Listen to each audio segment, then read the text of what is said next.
Due to the global outbreak of the coronavirus, the Voice of America is taking every necessary precaution to safeguard its employees, so our broadcast will look a little different today and in the near future as we reduce our staffing at VOA headquarters here in Washington. We appreciate your staying with us on Straight Talk Africa. Hello, welcome to Straight Talk Africa, coming to you from my home in Arlington, Virginia, a suburb of Washington, D.C. I am Shaka Ssali. And today we'll have a candid conversation with South African singer, songwriter, and humanitarian Yvonne Chaka Chaka. She was recently included in Africa's 50 Most Powerful Women by Forbes magazine.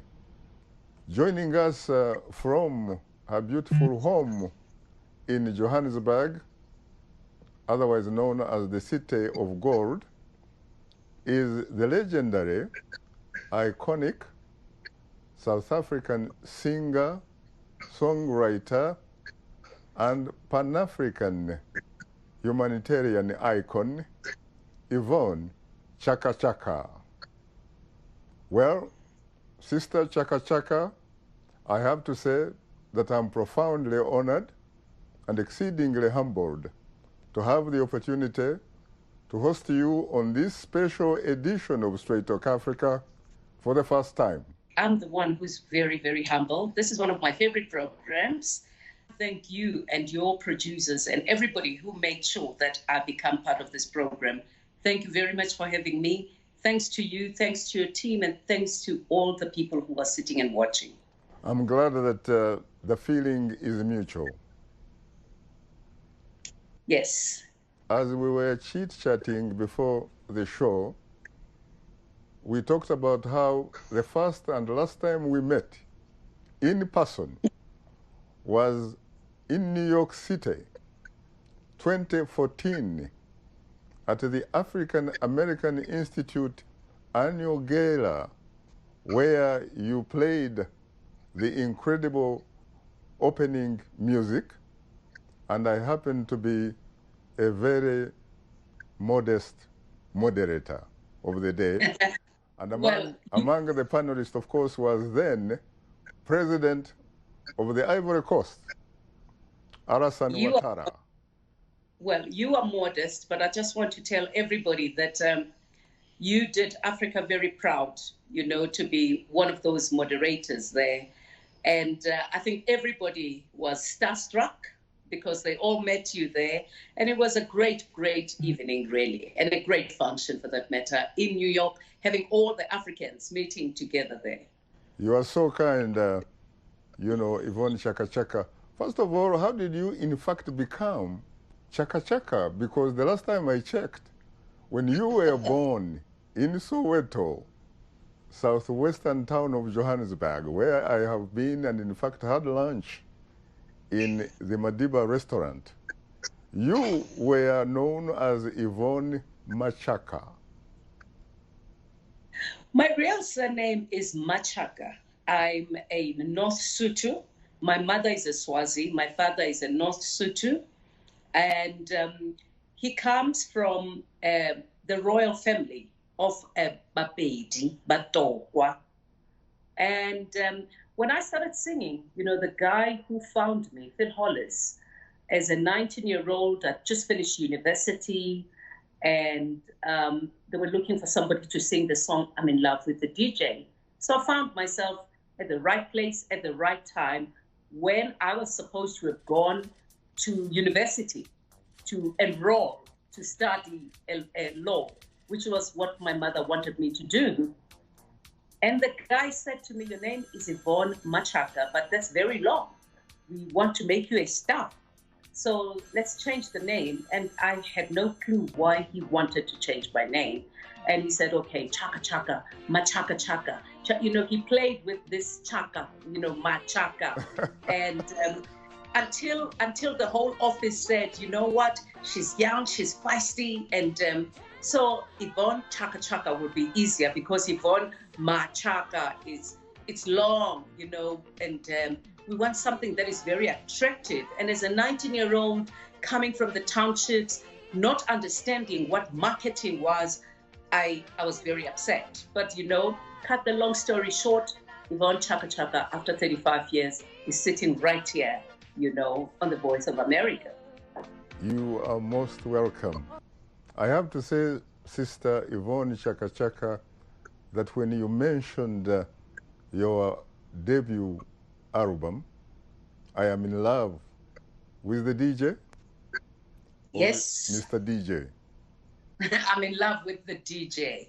You are in love with the DJ, I was told, by a former Namibian freedom fighter who happened to be in the Swapo refugee camps, that your song used to enormously inspire them, that you and the late friend and colleague artist, Brenda Fassie, you were the item as far as they were concerned. How do you react to that? You know, it really, really humbles me when I hear that people who were fighting for our dignity, people who were fighting for our freedom, sat there and listened to our music, and our music gave them hope. It really humbles me, because for me, singing songs like I'm in love with the DJ, it was just a stepping stone to be able to sing songs like I Cry for Freedom, Motherland, Africa is crying for the children, to make sure that I am aware of what was happening in my continent and in South Africa, where a Black person was absolutely a non-entity. In my neighbors, you know, in Namibia, which was Southwest Africa. So it really humbles me that those people who were fighting so hard for us to get our freedom and to give us back our dignity were inspired and sustained by our music. You know, it's something that I will never forget. And I want to say to them, thank you. Whilst you were fighting so hard, we were trying to entertain you, to give you hope, and to give you the voom to make sure that you fight the enemy, so that we could call Africa and South Africa home. Sister Yvonne Chaka Chaka, how did you feel, for example, when the Madiba himself, Nelson Mandela, who became the first indigenous African president of modern-day South Africa in 1994, when he actually thanked you for having inspired them with your music when they were freedom fighters locked away at the notorious Robben Island? You know, as I said, you were mentioning our heroes and our freedom fighters in Namibia, and equally, you know, our fathers in South Africa as well were inspired by the music of Miriam Makeba, Hugh Masekela, Brenda Fassie, Chico Twala, Yvonne Chaka Chaka. For me, it's the contribution, my little contribution that I was making, you know, to keep inspiring others and giving them hope through our music, whilst they were sitting there and fighting for our equal rights. I was very lucky to have met Nelson Mandela when he came out of jail. He came to visit me at my home. You know, I did not think that a person like me would be visited by this man of the world. But he's come to my home several times. I've cooked dinner for him, and he's asked me so many questions, and I had lots of questions for him to ask as well, you know. But I'm grateful to all those countries who gave my brothers and my sisters refuge when there was apartheid in my country, South Africa, and they gave my brothers and my sisters refuge. I want to say to them, thank you very much. Today, I can call South Africa home.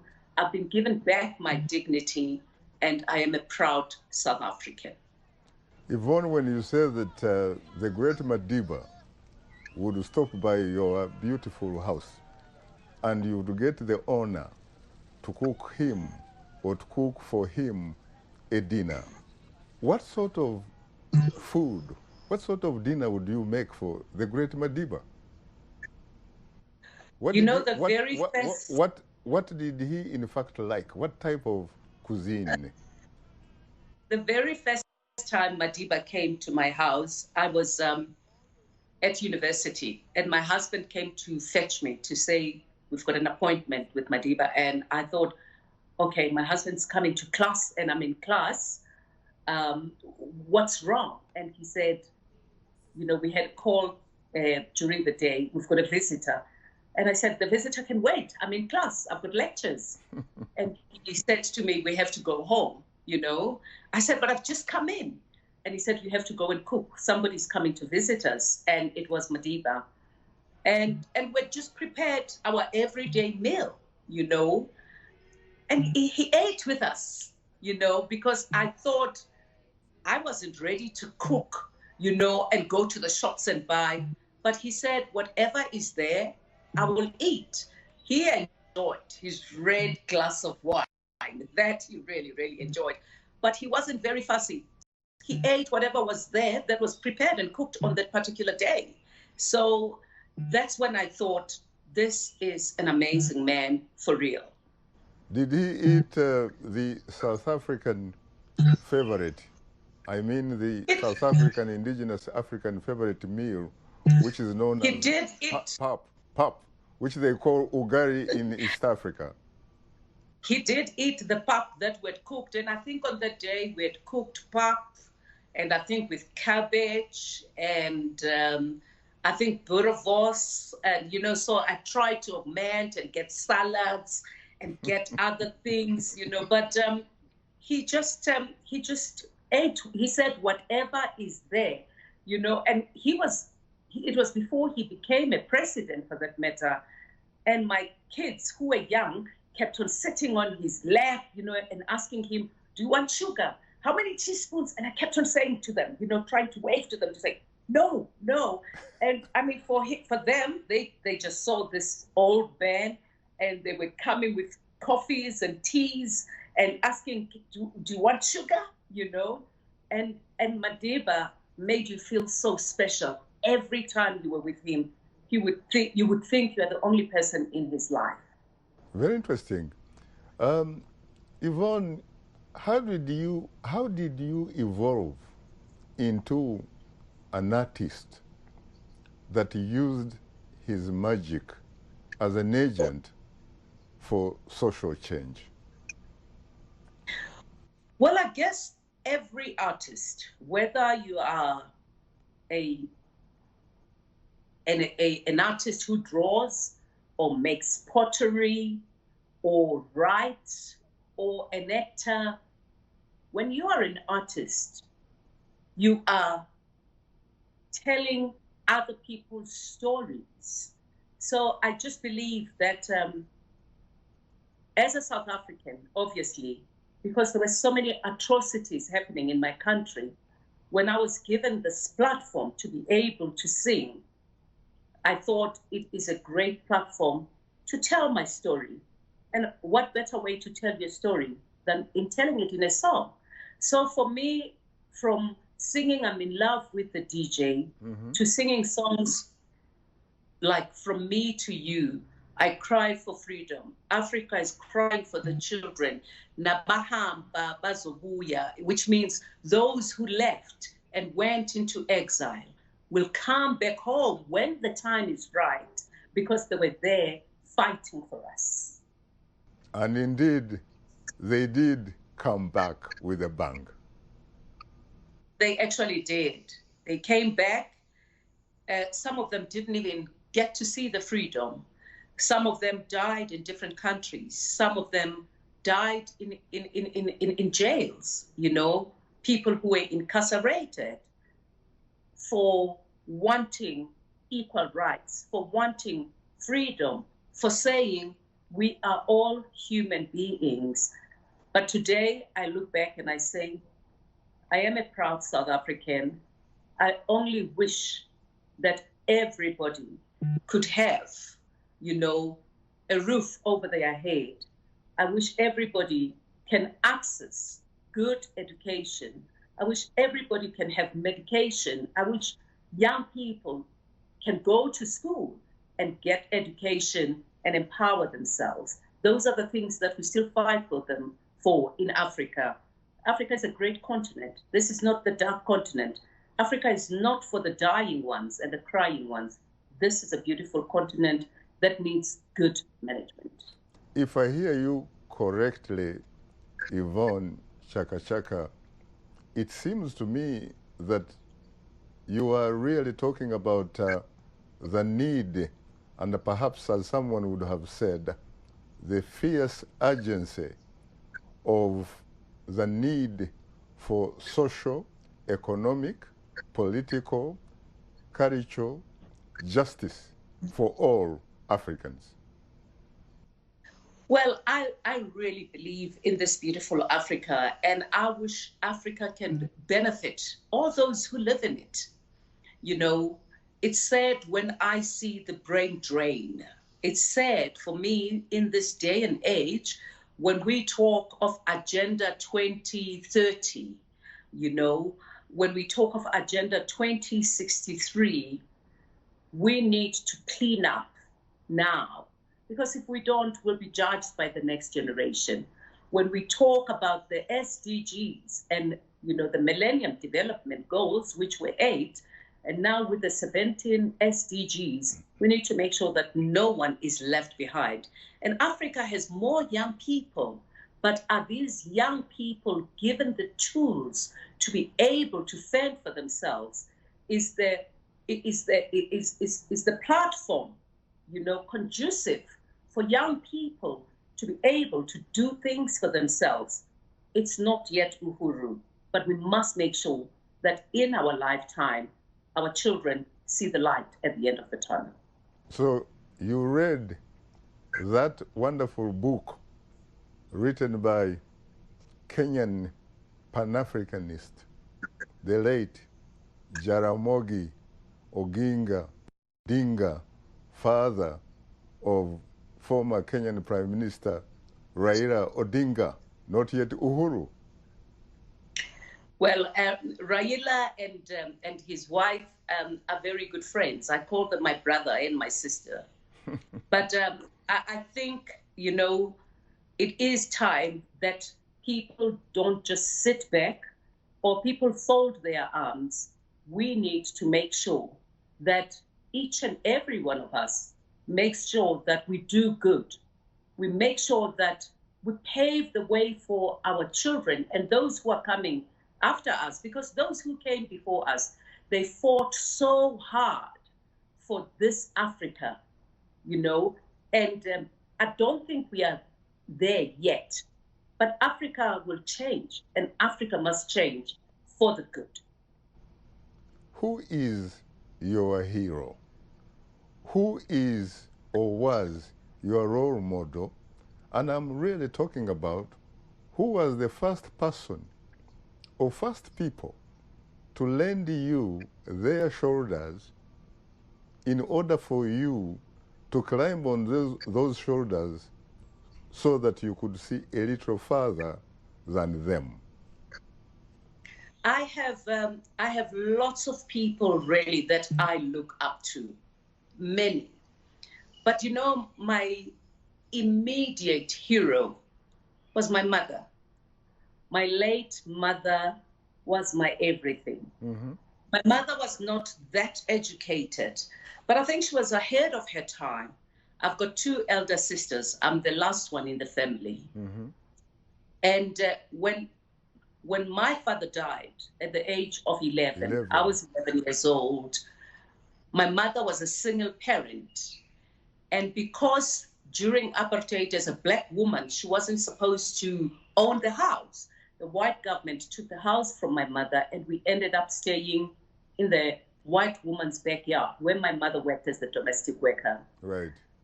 But my mother always held us by the hand with my two sisters. She didn't give us everything that we wanted. She gave us everything that we needed. And she always insisted that we must go to school and empower ourselves and have skills. My mother never even once encouraged us to want to get married. That's very funny. She would always say, you need to go and work and get educated so that you're empowered, so that nobody could take you for granted, so that you are not anyone's doormat. And I look back today and I say, as a 55-year-old, I'm a proud woman who could have been prostituted, because of hunger, right? Because there was no money, because there were no, you couldn't do any means to survive. But my mother protected us and guarded us. And today I look back and I say, I'm a proud woman and I walk tall because I did it my way. What were the names of your great mother? My mother's name was Sophie Ngwenya, and she married Habakkuk Machaka. So my father's name was Habakkuk, and my mother's name was Sophie. I look up to her, and I respected her, and I always, always look back and say, she could have said, girls, go find Shaka. He's a rich man out there. He's a smart man. Go and fend for yourself. But she never did. And I think I have a lot of respect for her. May Sophie's soul rest in eternal peace. Thank you. You're most welcome. Now, what about your father, who I found out during my research that he was, in fact, a budding artist, a budding musician, even though he never recorded a single piece before he returned to his creator. Yes. Well, I guess the singing talent, I got it from my dad. Every new song, people around our neighborhood had it from my father. He bought every music, and, in the townships, you would take out the speakers, and put them outside, and whoever makes the highest noise, people will come and stop at that particular gate and listen. So Dad loved singing, and he really had a good voice. And I mean, he had one of the best whistles. I mean, when he whistled, you would think it was a bird. And he just loved singing. He sang songs, he created his own songs. But unfortunately, he died when I was only 11. So he died very early in life, but he was a great musician.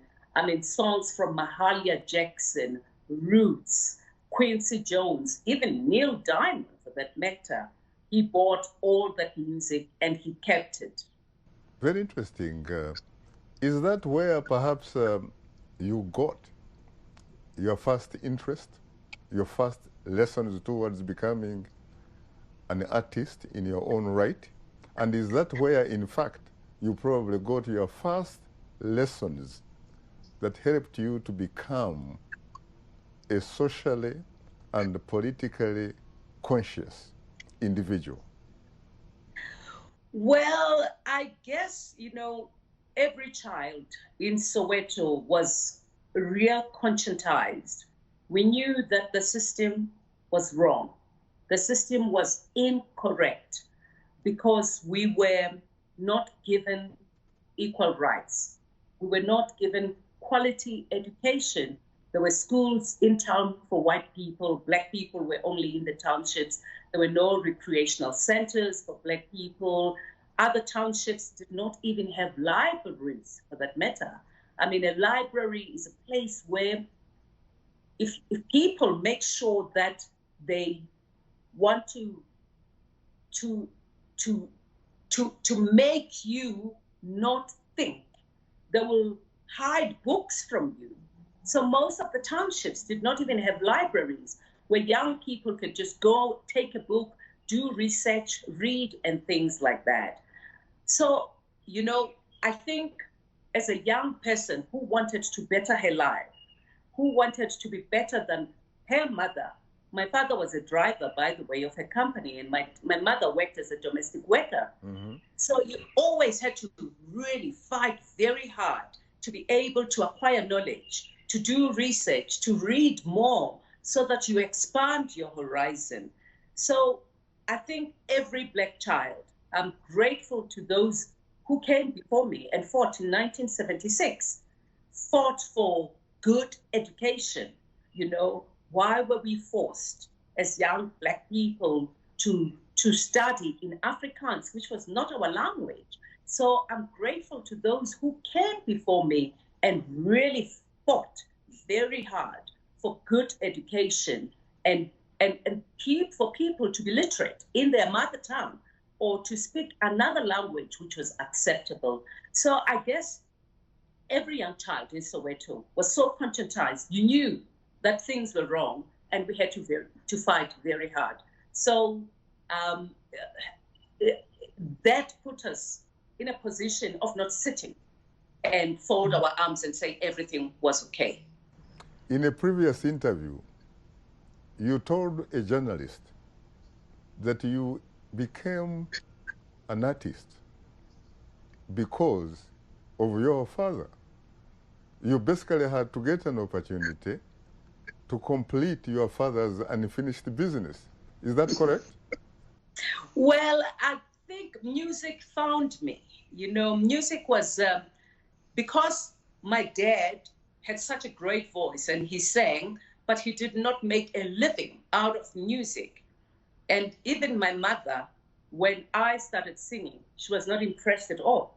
She wasn't happy. Mm-hmm. She didn't want me to do it because she thought, there goes my child. I'm never going to see her. She's going to start drinking. She's going to start taking drugs. She's just going to be something different, you know, because people in the arts, people in the creative space were never given the respect that they deserve. Right. In the beginning, if you were an artist, it was like, oh, you know, today things have changed. So I'm very happy that even though it was something I would have wanted to do, yes, it was not something that I would have persuaded, I must say. So I say music found me because all my mother wanted me to do was to acquire knowledge, was to have a degree or a diploma or a PhD, you know, to study, to be able to do things for myself and not have anyone taking me for granted or be at anyone's mercy. Was Sophie, your mother, was she lucky to live a little bit long enough, perhaps, to change her mind because of what art, what music did for you? I'm very happy to say my mother saw me starting to sing and she didn't approve of it. She saw me promising her that I will go to university and have that degree and have that education and empower myself, but take music, you know, to another level, or music takes me to another level. So she was lucky enough to see me perform for the Queen of England, perform for Oprah, perform for Ban Ki-moon, you know, become a UN Goodwill Ambassador, working with UNICEF, working with Gavi, working with the Global Fund, working with Rollback Malaria. And I'm just so grateful to her that she saw me evolving, becoming a musician and becoming a social entrepreneur and using the platform of music to better other people's lives. You talk about how your father inspires you to be an artist or a musician for that matter, but it seems to me, the last time I checked, you in fact happen to come from a family of artistic legends. I say this precisely because I had a friend who was a world-class jazz artist, the great late international icon, Hugh Masekela. The last time, in fact, I interacted with him live from Johannesburg on Straight Talk Africa was 2009. He has called you, among other things, by the way, not necessarily very complimentary. She referred to you as my mad niece. Well, every time he said I was a mad niece, I said, it's because of you I'm mad. You know, Uncle Hugh is just one of those people. You know, he made sure that he found clans and families. And by the way, a man lived overseas for such a long time, but he still cherished, you know, his Africanness. Yes. You know, he loved telling you about where you come from. Amasikela, you know, and he was just so deep into knowing and wanting to teach others where they come from, what clans are they, and appreciating who they are. He was just an amazing man. He really, really loved who he was, and he respected that, and he wanted to impart that knowledge, not only to South Africans. He was a Pan-Africanist. You know, music, it seems to me, really is in your family DNA. I want to think like that. I want to think like that. I mean, I come from a very talented family, and I'm just so grateful that those who came before me and those that I found on the way and adopted and made them, you know, extended families, gave me a chance to be where I am today. You know, you look at a great woman who in 1963 went to the UN for the very first time to talk about the atrocities in South Africa, Miriam Makeba. I think she's one of the first people who even sang for the Pope. So I had so much respect and so much love for Mama Africa, and she was indeed the real Mother Africa. You have kept great company because, in fact, she refers to you as my daughter, my baby.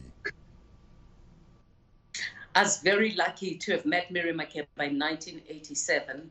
My very first trip to New York, I just started singing in 1985. And I said to the record company that I was with then, I want to travel the world. You know, as a young artist, you want to see the world. And I went to America and I went to Europe. And Ray Peary, by the way, they were busy rehearsing for Graceland, met me on 42nd Street and took me to the Omni apartments. And when I got there, I was a bit skeptical, you know, when he said to me, "What are you doing here in New York?" And I said, "Well, I'm visiting. I want to see the world." And he said to me, "Come with me." And I was a bit skeptical, a bit angry. I'm like, where is he taking me to, you know? And when we went into this apartment, I saw this beautiful woman and she was cooking. I could not believe it. And that was the first time I set my eyes on Miriam Makeba, and she became like a mother to me. Well, my sister, Yvonne Chaka Chaka, when you were at university, what were you focusing on? What was your major and why? Well, as a 19-year-old, my mother wanted me to study law. And I must say, I tried to study law. I failed Afrikaans 3 times. I failed History 1 because I was trying to study law. I failed mercantile law. I only passed English. And I said to my mother, I think I am not made for this. And she continued, she insisted that you must just have some education. What kind of a woman are you going to be if you don't have education? And I said to her, but I'm singing and I'm making money, you know? And she said, you must have education. Then I decided to do speech and drama in public speaking through Trinity College of London. Mm-hmm. And I did my LT. And then I continued, you know, to try to study law, but I must say law was not made for me. And I met Professor Veronica Mackay because at that time I was really, really concentrating on my singing. So when I had my higher diploma in speech and drama, I thought that's it. But my mother said it wasn't enough. You need to continue studying. So I went and I studied adult education, which for me was something that I really took for granted. Mm-hmm. You know, when I studied adult education, it was something that was very close to my heart because I'd seen so many people going and buying dog food, pets food, right, because they couldn't read, they couldn't write, thinking it was mincemeat. And I became so interested when I did my certificate, and then I did my diploma, I did my degree in adult education. But what made me very happy was when I was going out there to teach adult basic education and seeing that old man holding a pen and starting to write and taking a book and reading, which is something that you and I just take for granted. And so really that made me, it fulfilled me. I know that later on, I started doing all the work that I'm doing with the UN. I've registered now with Johns Hopkins to do. I've registered with Johns Hopkins to do public health. I wish I could finish my studies because when I do the work that I do, I need to talk from a very informed position. It's good to be a Goodwill Ambassador, but I think it's even better when you speak from a very informed position. Go for it. It's not easy to start it when you are 55. Well, learning, you can do it anytime, I can assure you, Yvonne Chaka Chaka. I can adhere to that as an adult basic education teacher. Do you have any remorse whatsoever about having not followed through with the law degree? No, not at all. I always say I have a plan. I plan things, but I think God knows my destiny. So I don't have any regrets. If I have to die today and be given a chance to come back on earth, I think I would still want to take the same route. I have absolutely no regrets. I always say I probably would have been a hopeless and a very useless lawyer if I'd been given a chance. Mm-hmm. But I got given a chance to do something else, which really inspired me, empowered me, and gave me a chance to do things for other people as well. Some of your fans have suggested that one of the reasons why they like you, why they like your music, your contribution, in their words, not mine, is because they find you like a musician who goes about your business effortlessly. Is it possible that music, in fact, may have been your passion? Well, I may say yes and say no. Music was my passion, but I don't think that my mother, even I never thought there was longevity in the music industry.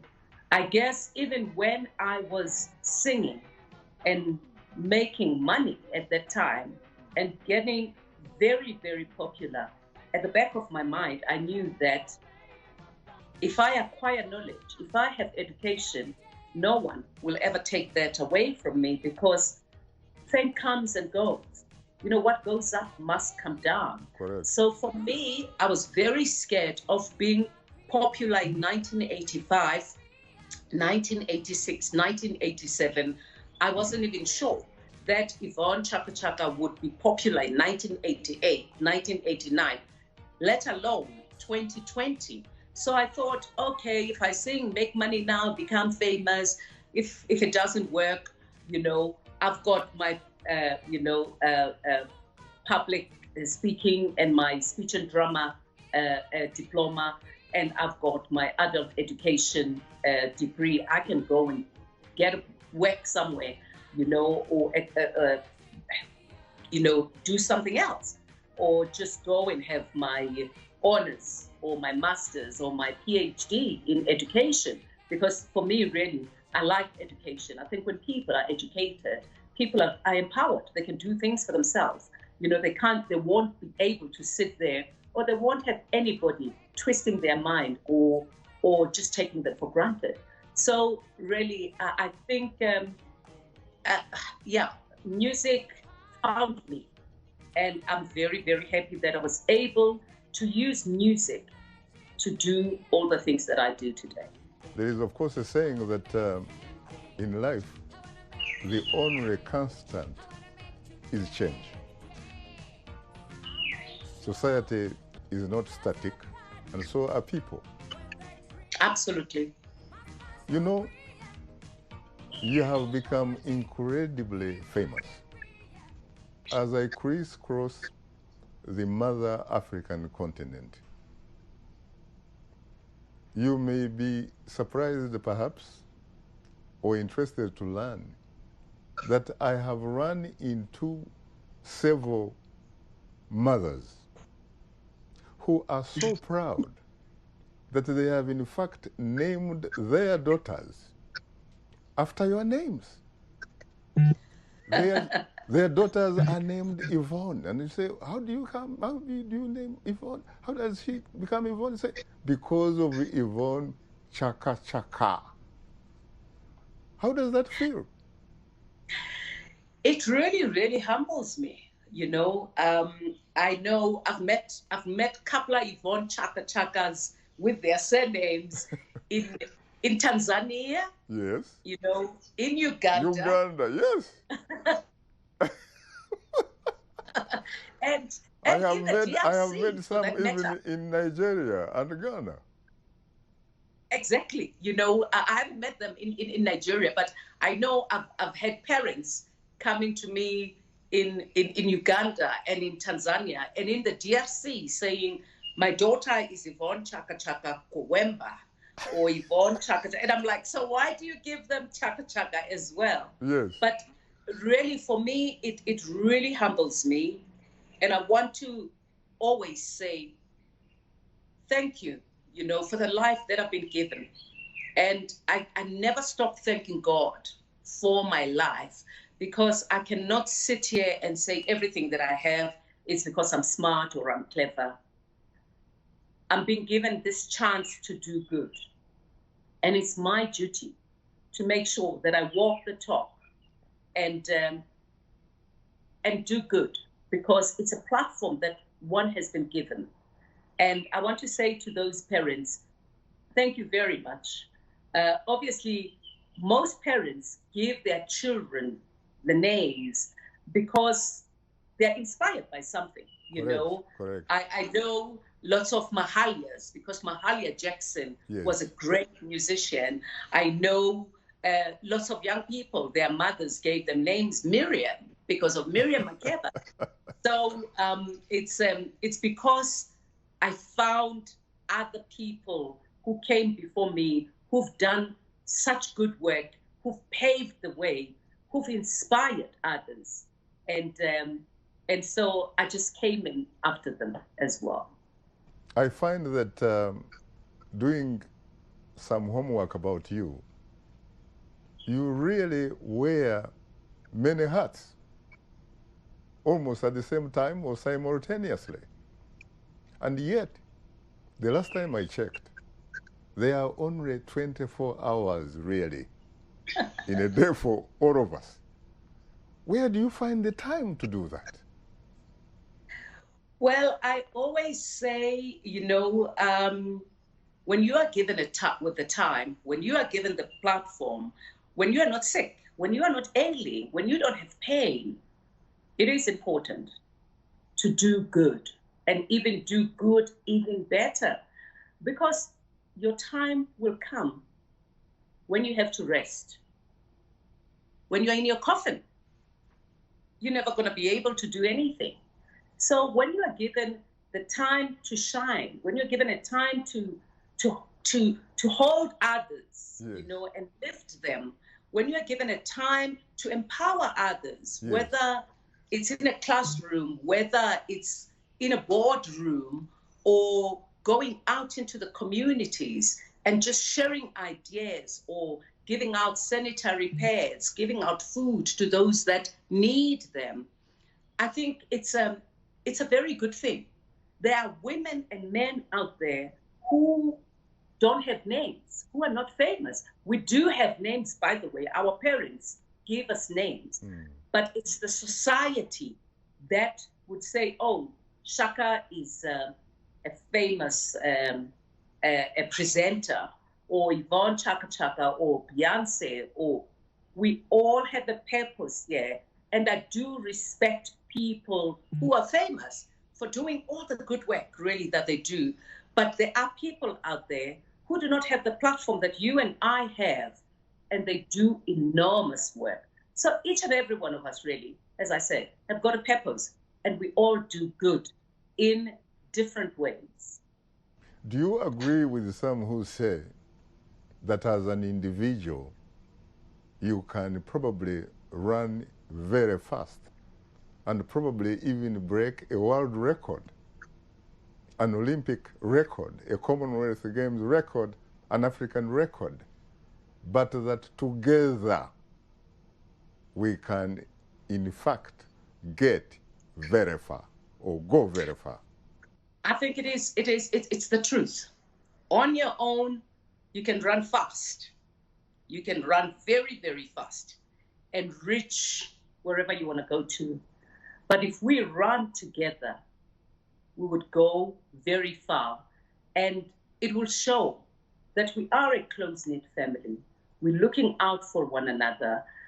People always ask me, what do you call success?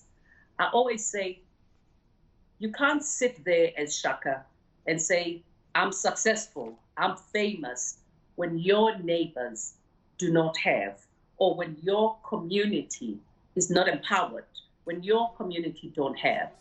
When you say, I am successful, it's when you look at your neighbor, when you look at your community, when you look at people you went to school with, being able to do things for themselves and not ailing and not, sitting there and thinking, what am I eating today?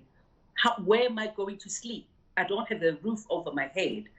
It's when you see your people saying, oh, there's food on the table for my children. There's a roof over my neighbor's house, and you look at your community and you see that we do all have, and we are going on the same direction. That is what I call success. Very interesting. Yvonne, you have won many awards.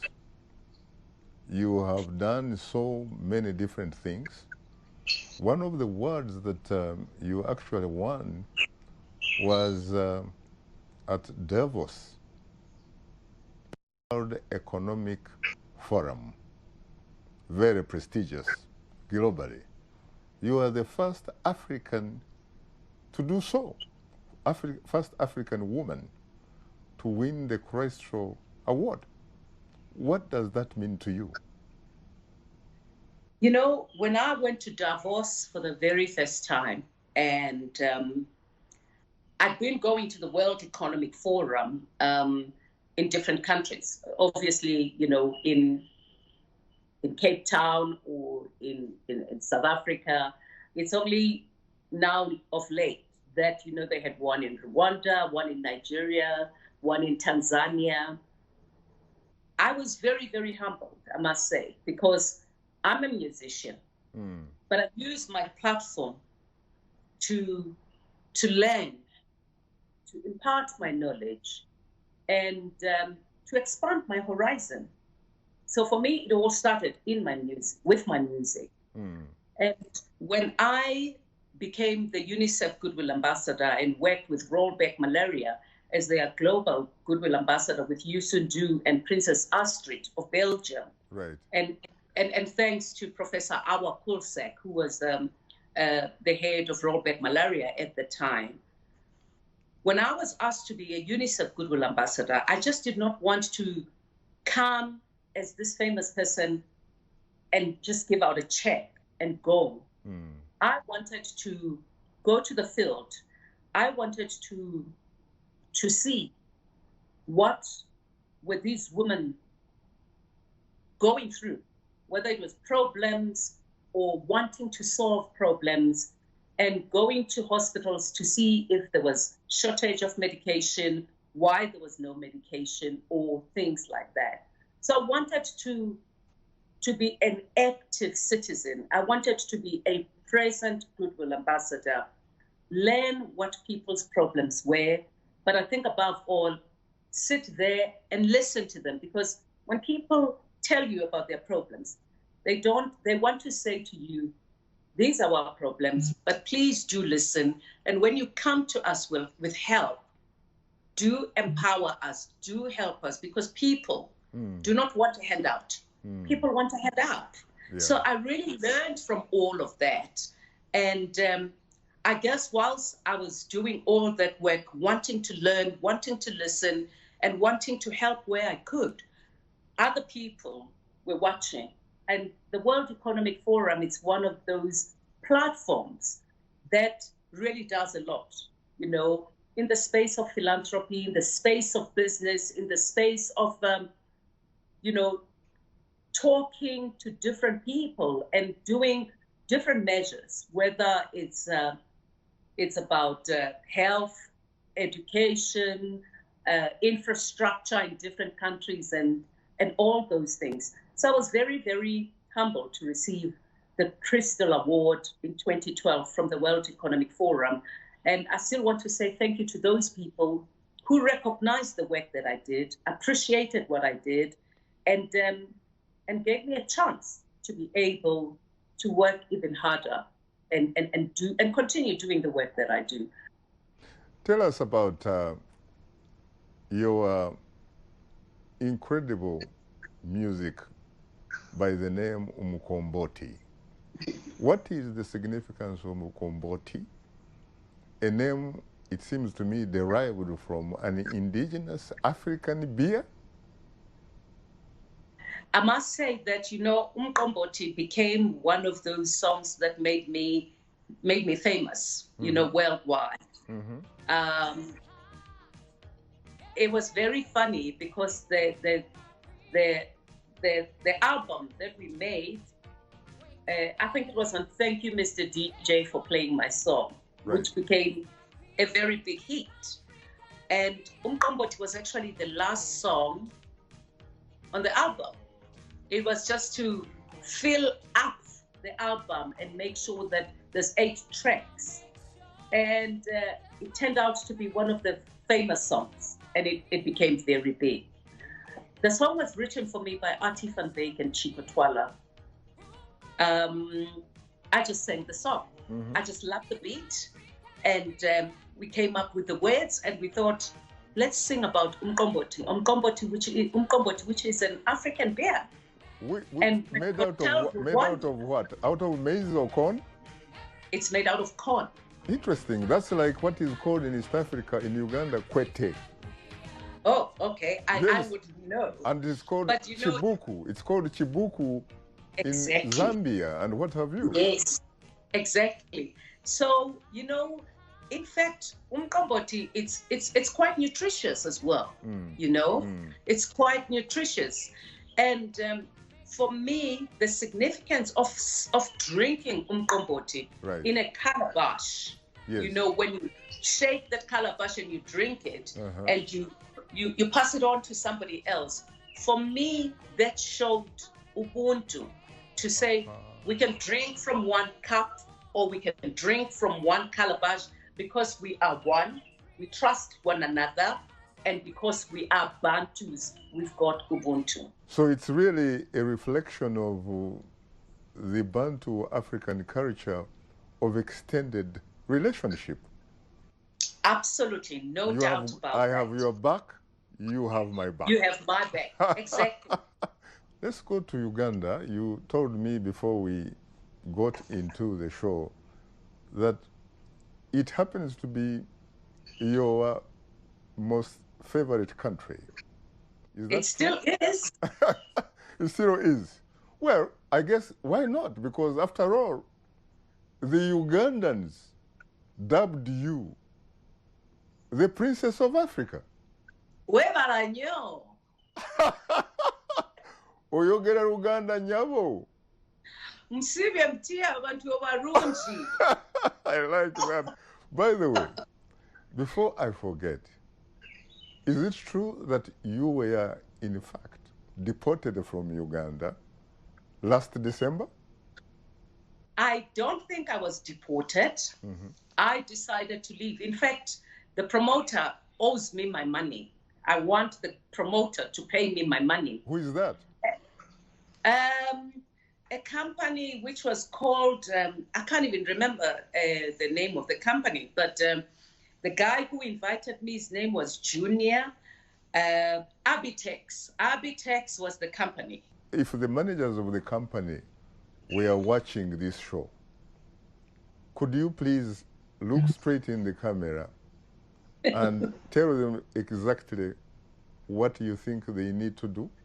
The promoters owe me my money because I had to buy my own ticket. So I want Abitex to pay me my money that I used to buy my own tickets for my two sons and myself, and to pay me the money that I was supposed to get, because I was coming there to just perform. It was a fee, and some of the money I wanted to take it to the Oliver Tambo school in Uganda, right, to go and donate there. So that did not happen, but it is what it is. I'm back home, and I love Uganda, by the way, and I'll still go back to Uganda. On that note, Yvonne Chaka Chaka, I must say once again that I was profoundly honored and exceedingly humbled to have had the opportunity to interact with you for the past 1 hour. And I also take this opportunity to thank you for your service to the people of Africa and indeed the world. Thank you very much for having me. Thank you to all the people who work with you, and thank you to everyone who is watching. I never take anything for granted. Thanks to our audience for tuning into Straight Talk Africa. And in the meantime, get better, not bitter, Yvonne. And please, please, please, Remember to keep the African hopes alive.